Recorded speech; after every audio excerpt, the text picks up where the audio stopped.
सभी दर्शकों को मेरा नमस्कार। Centre for environmental law at institute of law Nirmal university की ओर से हाल ही में हमने पर्यावरण मित्र द्वारा आयोजित क्लाइमेट कैटलिस्ट समिट 2.0 में भाग लिया था। मुझे बताते हुए अत्यंत खुशी हो रही है कि उस समिट में हमें बेस्ट परफॉर्मिंग कॉलेज का अवार्ड मिला। ये समिट इस समिट में 4 ट्रैक थे। हमने ट्रैक 3 पे बात की थी जो कार्बन एमिशंस की ट्रैकिंग के बारे में बात कर रहा है। उसमें हमने पर्टिकुलरली क्लाइमेट फुटप्रिंट के बारे में बात की थी और अहमदाबाद को एज ए केस स्टडी हमने इस टॉपिक में लिया था। इसमें कुल 22 टीमों ने पार्टिसिपेट किया था। हम सर्वप्रथम बात करते हैं अर्बनाइजेशन यानी कि शहरीकरण।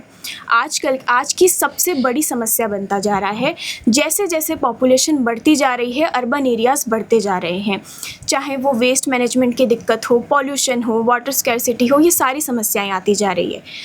तो सबसे पहले हम कार्बन फुटप्रिंट की बात करते हैं। कार्बन फुटप्रिंट एक टूल है जिससे हम लोग मेजर कर सकते हैं मानव गतिविधियों को, उनसे निकलने वाली जो ग्रीन हाउस गैसेस होती हैं, ग्रीन हाउस गैस एमिशंस, जो ट्रांसपोर्टेशन से, बिल्डिंग से, कंस्ट्रक्शन से, इन सब चीज़ों को हम लोग मेजर्स कर सकते हैं। समय के साथ बढ़ते बढ़ते ये कॉन्सेप्ट क्लाइमेट फुटप्रिंट में तब्दील हो गया।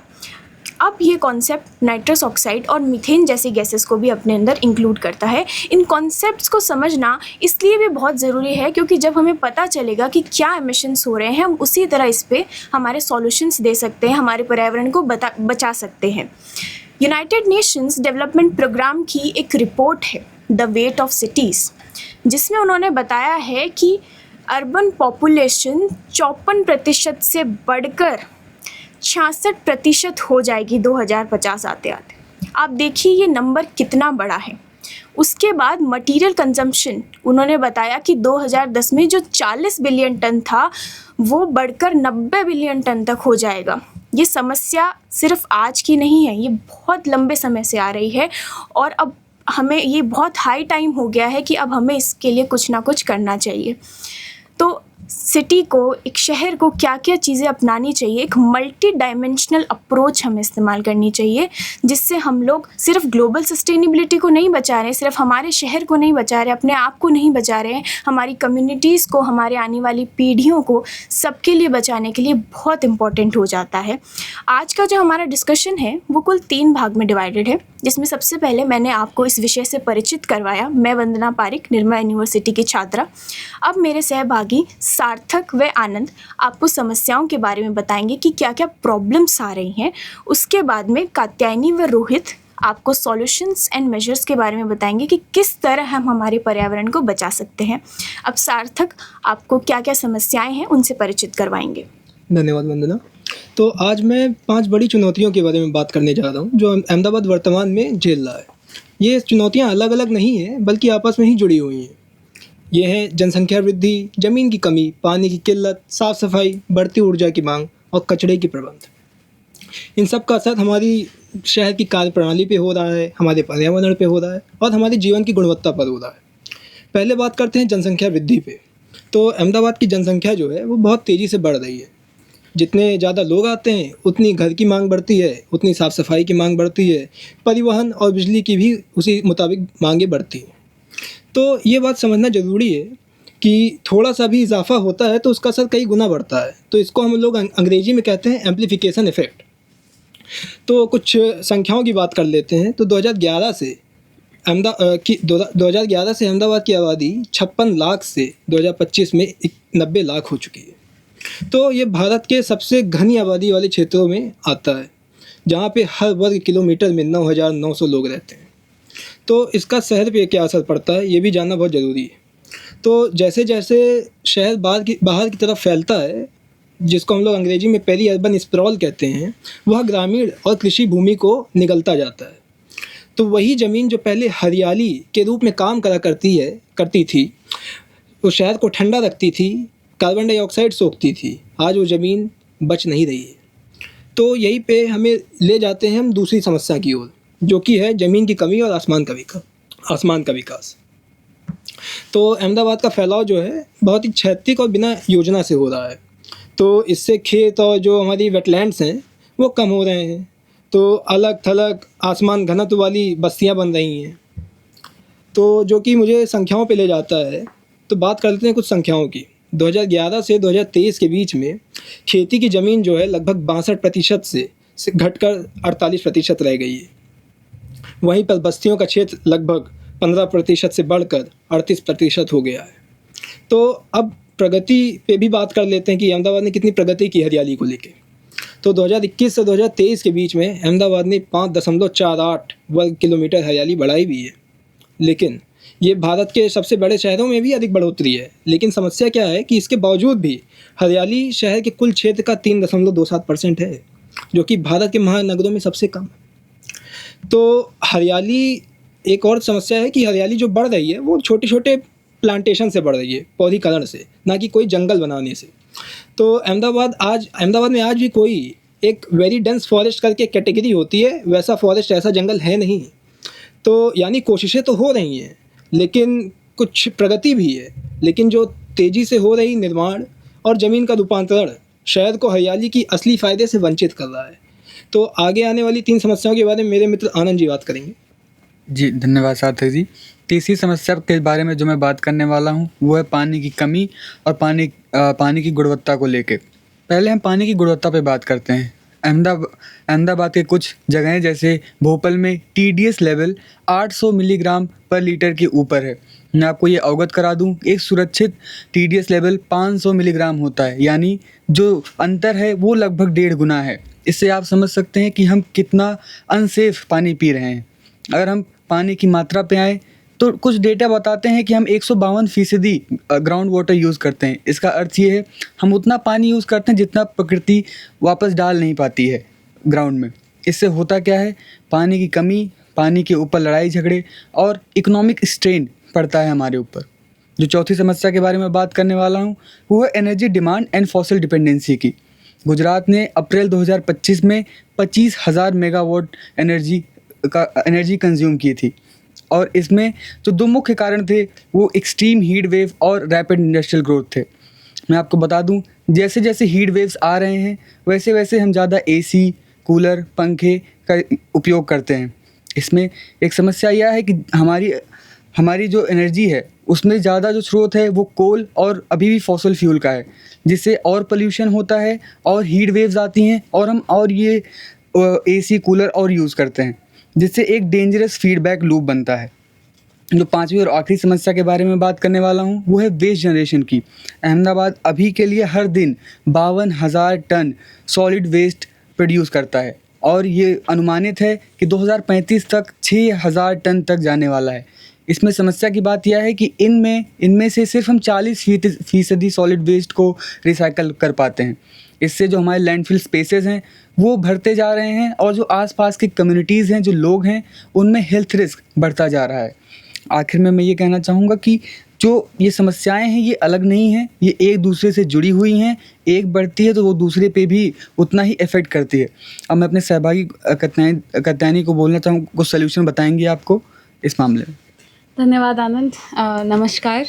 तो हमने अभी समस्याओं की तो बात की, कुछ समाधान इनके लिए जब हम सोचने बैठे तो हमें ये पता चला कि कुछ 3 से 4 समाधान ऐसे हैं जो अहमदाबाद अभी भी अमल में लाने की कोशिश कर ही रहा है।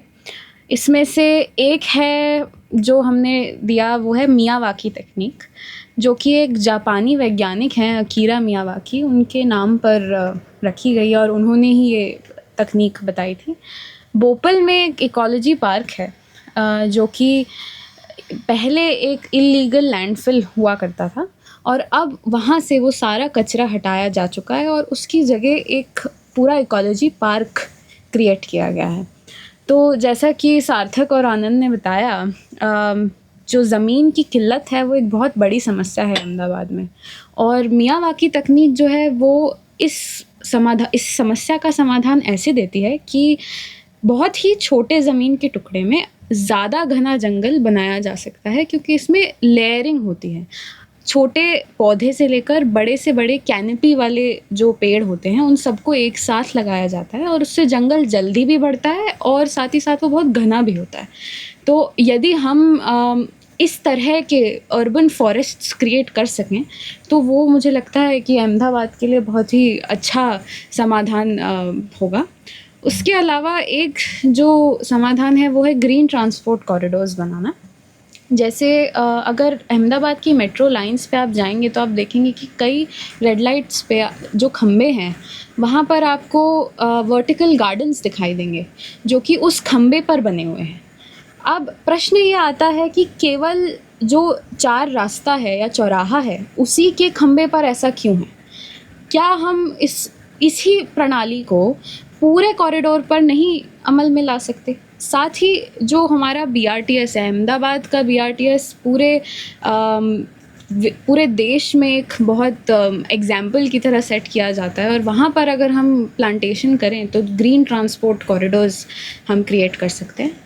साथ ही एक तीसरा जो समाधान हमने सोचा सभी ने मिलकर वो ये था कि retrofit programmes of cool rooftop, यानी कि जो छत होती है घर की, और इससे आनंद जी आपने जो बताया कि ऊर्जा की खपत का जो समस्या है उसका समाधान निकाला जा सकता है, क्योंकि जो रेट्रो रिफ्लेक्टिव पेंट हम जिसे कहते हैं वो क्या करता है कि जो छत होती है उस पर जो भी सूर्य की किरणें पड़ती हैं वो उससे टकराकर वापस चली जाती हैं, तो घर के अंदर गर्मी नहीं पड़ती। और इससे 2 चीज़ें होंगी।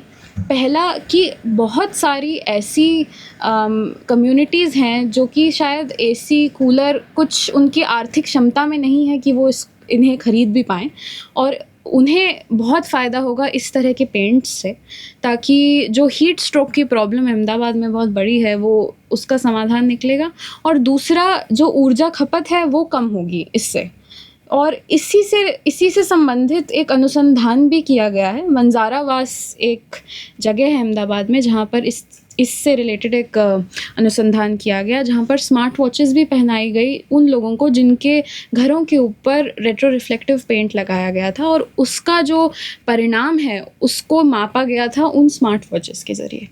अब इसके अलावा हमने क्या क्या समाधान सोचे उसके बारे में मेरे मित्र रोहित आपको बताएंगे। धन्यवाद। चौथा समाधान जो हम बात करने वाले हैं वो है रीजनरेटिव डिज़ाइन। तो सदियों से हम बात करते आ रहे हैं सस्टेनेबल डेवलपमेंट की, जिसका मतलब है कि हम ऐसा कुछ करें, ऐसा डेवलपमेंट करें, ऐसा इंफ्रास्ट्रक्चर बनाएं जिससे पर्यावरण को कम से कम हानि हो। लेकिन आज बढ़ते प्रदूषण के कारण हम पहुंच चुके हैं रीजनरेटिव डिज़ाइन पर। रीजनरेटिव डिज़ाइन हमें कहता है कि हम कुछ ऐसा बनाएं जो ना सिर्फ एनर्जी ले बट एनर्जी वापस दे भी। जैसे बात करते हैं ग्रीन रूफ्स की, बात करते हैं हम एफिशिएंट फसाड्स की, और अगर इनके साथ हम विशिष्ट प्रोडक्शन मटेरियल्स यूज़ करें जो कि एनवायरनमेंट को कम हार्म करे, साथ ही साथ अगर हम centralised cooling system, centralised AC और centralised smart day light sensors का भी उपयोग करें तो 40% तक एनर्जी की बचत हो सकती है। इसके साथ साथ रिसेंटली ही IIT बॉम्बे और सेप यूनिवर्सिटी ने एक डेटा प्रोड्यूस किया है जिससे पता लगा है कि रीजनरेटिव डिज़ाइंस जैसे कि रूफटॉप प्रोग्राम्स की मदद से फ्लड वॉल्यूम 62% तक कम हो सकता है और सरफेस रन ऑफ 24% तक कम हो सकता है। बात करते हैं हम 5वें सोल्यूशन की, जो कि है हाइड्रो इकोलॉजिकल इंफ्रास्ट्रक्चर और ब्लू ग्रीन इंफ्रास्ट्रक्चर। तो अहमदाबाद अपने सालाना, जैसा कि सार्थक और आनंद ने बताया, अपने सालाना बरसात का 40% रन ऑफ में खो देता है। यह सिर्फ एक पानी का वेस्टेज नहीं बल्कि बाढ़ का भी उत्पन्न करने का एक सोर्स है। तो इसी चीज़ को हम टैकल करने के लिए लाए हैं हाइड्रो इकोलॉजिकल इंफ्रास्ट्रक्चर, जो बाकी कई कंट्रीज़ में भी ऑलरेडी इम्प्लीमेंट हो रखा है।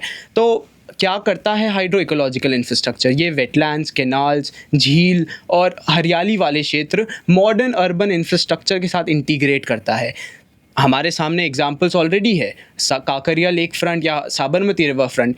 इन्होंने हमें बताया है कि पानी की सिर्फ बचत ही नहीं होती बल्कि ये ऐसे स्पेसेस है जो एस्थेटिक स्पेसेस और सोशल स्पेसेस भी क्रिएट करते हैं। इसका मतलब दुगना फ़ायदा। हम अगर आखिरी सोल्यूशन की बात करें तो वो है ग्रीन ट्रांसपोर्ट नेटवर्क्स, जिसका हम स्पेसिफिकली एक पायलट प्रोजेक्ट लेंगे जो कि बार्सिलोना में भी इम्प्लीमेंट हुआ है, जिसका नाम है सुपर ब्लॉक मॉडल।